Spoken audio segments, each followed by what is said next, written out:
Hey guys, I'm back with Sage at Sage News. He's got his thumb on the pulse of the trucking industry. He's a broker, and there's some crap coming out of California as usual. It always starts in California, it seems like. Sure. My grandfather a long time ago told me, he said, I think AIDS started in California. There's no telling. It always starts there first, and it's probably headed out. It's called the AB5. What's up with it, Sage? The views and opinions of this show do not mean no, just kidding. So I'm here in the wrong side. I am here in your shop. I was able to steal your shop, and I got the price of silver here, but my price is wrong, I guess, right? I got this. Your price. Let's see. The gold and silver price is this price. Oh, you corrected. That is the accurate gold and silver price. Oh, but your board looks really good, man. And hey, while we're talking about it, yeah, congratulations to the people that are buying precious metals right now. They are storming the gates. I'm telling you, it's crazy. And the people that are rolling their Roth IRAs and 401ks over, that's a separate deal. You can buy physical, or you can roll your 401k or Roth IRA over into physical. And they did it as the stock market was crashing. So now the stocks are way down, and gold and silver is only down 1% because it is a store of value and it protects your wealth. That's what it's for. So congratulations, guys. Yeah. So what happened was he had no idea I happened to steal a screenshot of his office here.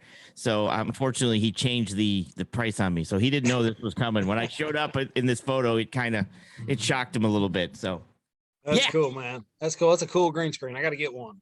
I know. So we've got a couple things coming on, and I did a story about it on my channel, but I wanted to make sure that your people heard about it also. Coming out of California, they have a law called AB5. Now, it's been something they've gone back and forth for a while, and there was an injunction on it so it was stopped. So what it is basically is it's a law that kind of forces independent contractors, like truckers that are leased on to carriers and things like that, to no longer can exist as an independent contractor. So what happens is they actually have to perform a service outside of trucking to be considered independent. Okay. So a lot of truck drivers are leased to other carriers. They have their own trucks, they buy their fuel, and they're leased to a carrier. They run their numbers. Well, in California, they're going to make those people become employed. So now that carrier would have to employ those drivers. So a lot of these drivers don't want to be employed. If they did, they would have done that in the first place. Also, a lot of the carriers want to hire them as independent contractors. So what this AB5 law does is it basically tells all these drivers that, hey, you can no longer be leased to a carrier. But California being California, they even made it that even if I had a trucking company in Maine and I was delivering freight into California, I couldn't be a leased driver because the minute I crossed into California, I fell into California law. So there's going to be a lot of trucking. And if this goes through, and at the end of the month, they're going to decide if they either hear the case at the California Supreme Court or not. But if they do hear it and it gets put into effect, it would be put into effect immediately. And there's going to be a lot of truck drivers that are just going to be like, I'm not going to California. I'm tired of their crap. They're not going to tell me what I can and can't do. And that's going to cause a major problem with freight coming in and out of California. And we need truckers so bad. And they deal with so much crap. Yeah. You know, they're overregulated. It's a nut. This AB5 thing it might put the nail in the coffin for some truckers. They're just going to walk away. They're like, I'm done going there anyway. You know what? I don't want to go back to California. Send me somewhere else. And that's what it's going to be. And that's going to be what eventually it started with Uber and all the Uber drivers, right? And them working for Uber and stuff. But the way they wrote it, they didn't exclude truck drivers in any way. So, and the issue is you're right. So that knee-jerk reaction is truck drivers are just going to be like, I'm not going. Until it smooths out, there's going to be a huge pull back from trucks going into California. Now, freight is way down right now, but when freight starts to pick back up, we get 60% of freight into the ports of California. Those ports have to then come to another state line. So the only option would be to either cross dock it, have somebody come pick it up, like a California driver, drop it off into Arizona, and then another driver pick it up, or a carrier would have to have an employee go pick it up. And it's just already over regulating an industry that's over regulated. So a lot of drivers are going to say, hey, I'm not going. I don't want to go. And from what I gathered, it was about the state is concerned they're missing several $1 million in revenue, Right. because people are not reporting their what would you call it? Well, basically what they're doing is their taxes, right? So when an owner operator does his taxes, he has a lot more write-offs and things like that. So he might pay so much taxes. So if you're an employee, the employees are paid. Here it is. According to the author of the AB5, California is losing $7 billion a year in lost payroll tax revenues. It is more cost beneficial to use independent contractors than employees. That's one of the reasons. Right. It saves money and accounting, reported withholdings. B, employers must send W-2 forms for employees, the IRS, and state tax agencies. And C, according to the GOA, what's that? GOA would be something governing something. I'm not sure what that is. 63% of sole proprietorship underreport their income. Okay, so they're saying 63% are underreporting. So this is all about taxes. Am I correct? Yeah, because basically what happens with payroll tax is if I pay $100 in taxes, my company has to match that $100 in taxes, right? That's how you pay an employee. So they're missing out. They feel they're missing out on that. But the issue is that they wouldn't be getting taxes on trucks that are not from California, right? So at some point they almost have to, but they're not. So they're actually considering the trucks coming into the state have to abide by that law also. And that's ridiculous. Why would I do that for California? If I'm a driver or a carrier in Maine and I'm delivering freight in California, I now have to make myself an employee so I can deliver your freight into California. I'm not from here, but the way they have the law, they would have to.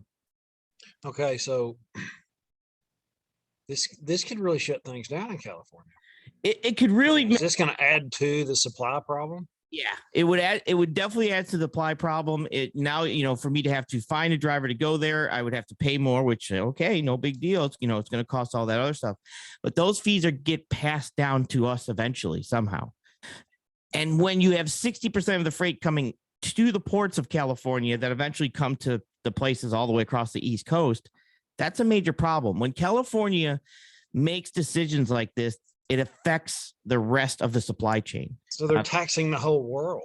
They're basically, I mean, the U.S. They're taxing all of U.S. They're taxing the U.S. because, like I said, our freight has to come out.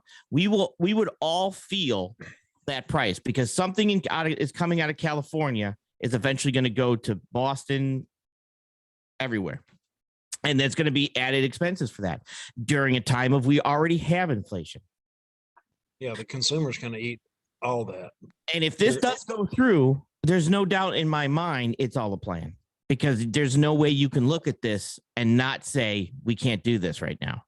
And so for me, I'm watching this very closely at the end of the month to find out if this is something they're going to go ahead and vote on and put through. But if it is, there's no doubt in my mind that somebody's pulling strings. You always have a little bit of no, but at that point it's like, okay, you win. So they could implement this immediately? Yeah, it would be, if it does go through, it would be implemented immediately. Now there was one, and I can't remember the name of it, they were looking to do the same thing federally. But I can't remember that one. I'm going to look that one up also and dig into that, because this, like I said, this isn't happening until approximately the end of the month. So I'm kind of bringing you the info now. That way, when it does come, we all have an idea what's going on. But it's not a good thing. It's not something that is, in my opinion, if I wanted to be employed, I'd find an employed job. If I want to be an owner operator, let me be an owner operator, right? That's give me my freedom to work, right? Make my own decision.